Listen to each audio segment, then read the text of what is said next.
bismillaahi raxmaani raxiim kulan wacan oo wanaagsan daawadayaal saaxiibayaal waxaad ku soo dhawaataan wararkii ugu dambeeyay ee dagaalka Ukraine iyo sidoo kale Ruushka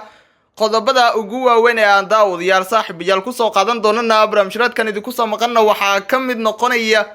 taajirkii Ukraine ayaa la dilay duqeymo xoogan oo halka lala bartilmaameedsaday ayuuna naftiisa ku waayay waxaana taajirkan uu lacago fara badan ka soo saaran jiray qamadiga laga soo dhoofiyo gudaha wadankaasi Ukraine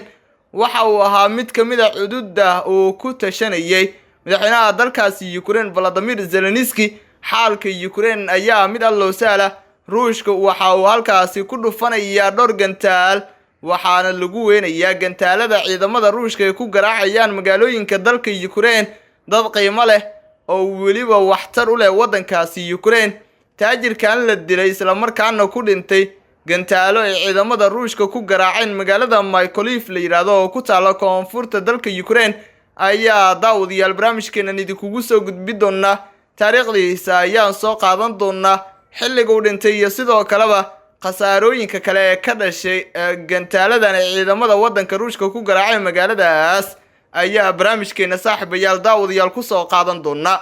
wararkii ugu dambeeyay waa daawan doontaan soo dhawaada daawadayaal saaxiibayaal daawada meel waliba ay joogto muuqaalkan like saar sina share garay inagu soo bir subscribe ina sar channelka Program Broadcast durbadiiba ay ku soo gaaraan muuqaalada inuu halkan idinku soo gudbino waa ku maasantahay daawada la socodkaada iyo la jaanqaadkaada intaba qaybta hoose ee faalada lagu gudbiya commentigana aragtidaada saliimka inoogu reeb markaana daawada waxaad ku soo dhawaataa faaqidaada qodobadii aynu soo dulmarnay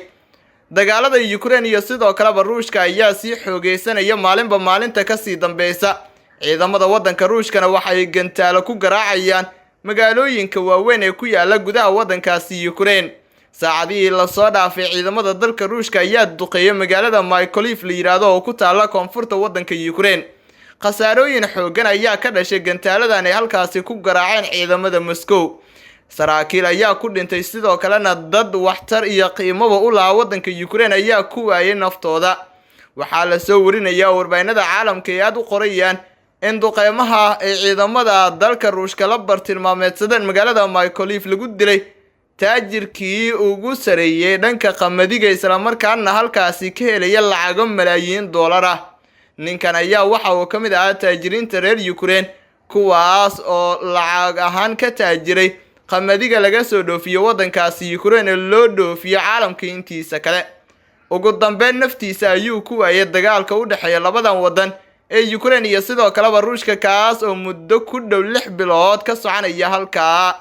ilaa iyo hadda ma jirto wax waan ah ama wax wada hadal ah oo labada dhinac laga dhaxwado dagaalka ayaana sii siyaadaya ama sii kordhaya maalinba maalinta ka sii dambaysa saacadii la soo dhaafay waxa la soo warinayaa in labada dhinac ay isku adeegsadeen hub culus sidoo kalena ay ahaayeen kuwa aanan u aabayeen dadka rayidka ee halkaasi ku sugan dadka rayidka waa kuwa barakacaya qaarkoodna waa kuwa ay ku absanayaan gantaalada ciidamada wadanka Ruushka ay u adeegsanayaan dagaalka madaxweynaha dalka Ukraine Volodymyr Zelensky ilaa iyo hadda waa iska yartahay xirfadiisa uu ku dagaalgalayo ciidamadiisa ayaana wali waxay yihiin kuwa iska caabin ku jira oo aanan isdhiibin taajirka hadda la dilay ee qamadiga Ukraine ka ganacsanayay ayaa waxa la soo warinayaa inuu ahaa nin aad ugu xeeldheer falsafada ganacsiga mid kamid ah ragga ugu taajirsan Ukraine ayaa waxa uu ku dhintay duqeyn xoogan oo Ruushku ka geystay magaalada koonfurta ku taala ee Mykolaiv la yiraahdo Oleksiy Fedotskiy ayaa la yiraahdaa waa 74 sano jir xaaskiisana waxa la yiraahdaa Raisa waxaana la soo warinayaa inuu dhintay markii xalay uu gantaal ku dhacay gurigooda oo ku yaala magaalada Mykolaiv oo ku taala koonfurta wadanka Ukraine sida ay ku warantay warbaahinta Ukraine Master Oleksiy wuxuu ahaa shirkad dhoofisa amaba uu lahaa shirkad dhoofisa qamadiga oo lagu magacaabo Napoleon ninkan ayaa ku guuleystay abaal marinta halyeyga reer Ukraine duqa magaalada Mykolaiv Alexander Sienkiewicz ayaa waxa uu sheegay in duqeymihii ugu xooganaa ay ka dhaceen magaaladan Mykolaiv la yiraahdo oo ku taala koonfurta dalkaasi Ukraine wuxuu intaa ku daray in duqeymaha Ruushka ay burburiyeen maqaaxi goob kubadda lagu ciyaaro iskuule iyo sidoo kale guri ay deganaayeen dad rayid ah magaalada Mykolaiv waxay ku taallaa wadada weyn ee aada gobolka Odessa oo ay ku taal dekada ugu weyn Ukraine halkaas oo si joogto ah ay u duqeeyeen ciidamada wadanka Ruushka. ninkan hadda la dilay ee taajirka isla markaana ku dhintay duqeymo ama gantaalo lala bartilmaameedsada magaalada Mykolaiv ayaa aad waxaa looga hadalhayaa bara ay ku xiriirto bulshada ee internetka. ninkan ayaana waxa uu lahaa shirkad dhoofisa qamadiga oo markaasiba magaceeda lagu sheegay inay tahay Napoleon.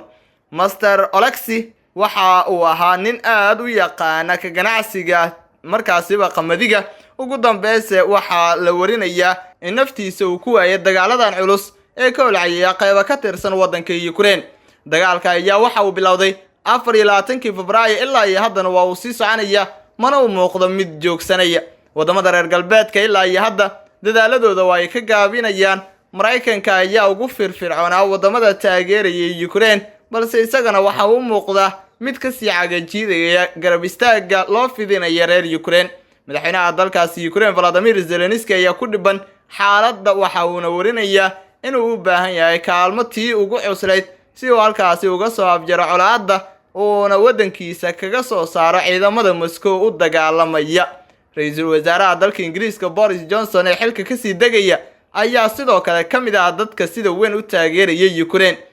inkastoo markaasiba ra'iisul wasaare Boris Johnson uu dhawaan sheegay in kaalmada UK ee Ukraine ay baaqi sii ahaanayso haddii uu xafiiska ka tagay xitaa haddana UK waxaa loo arkaa mid kamid ah wadamada ka sii cagajiidaya in ay kaalmo u fidiso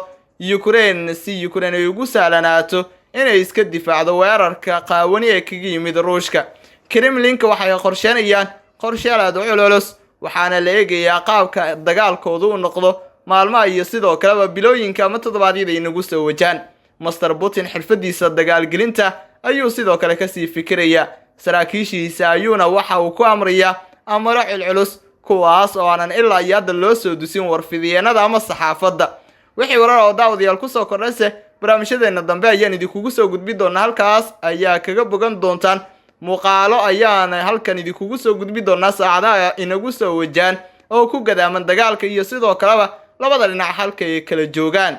ciidamada wadanka Ruushka ayaana ilaa iyo hadda waxay ku jiraan dhiifoonaan iyo sidoo kaleba feejignaad waxayna yihiin kuwa markasta heegan ku jira oo ciidamadooda waxay u diyaarsan yihiin in ay ka hortagaan dhagarta ay maleegayaan ciidamada Ukraine kuwaas oo doonaya in dalkooda ay ka xoreeyaan ciidamada Moscow. madaxweynayaasha Ukraine iyo sidoo kaleba Ruushka ayaa ilaa iyo hadda waxaa laga fikirayaa sida ay ka yeeli karaan dagaalkan u dhaxeeya labadooda wadan iyo sida uu soo afjari karaan balse uma muuqdaan sida markaasiba ay tibaaxayaan falaqayaasha siyaasadda kuwa u tashanaya sidii colaadan loo soo afmeeri lahaa ugu dambeynna dadkooda ay u heli lahaayeen nafis siyaasi iyo sidoo kaleba mid amni. daawada saaxib haddii ayna la joogtay ilaa dhamaadka muuqaalka laxar siina shargare inagu soo biir subscribe inoo sar channelka Fragan Baraka si durbadiiba ay ku soo gaaraan muuqaaladaynu halkan idinku soo gudbin oo ku maasan tahay daawada la socodkaada iyo la jaanqaadkaada intaba tan iyo barnaamijkan kiisa kale intaynu dib isugu kulmi doono nabadgelyo.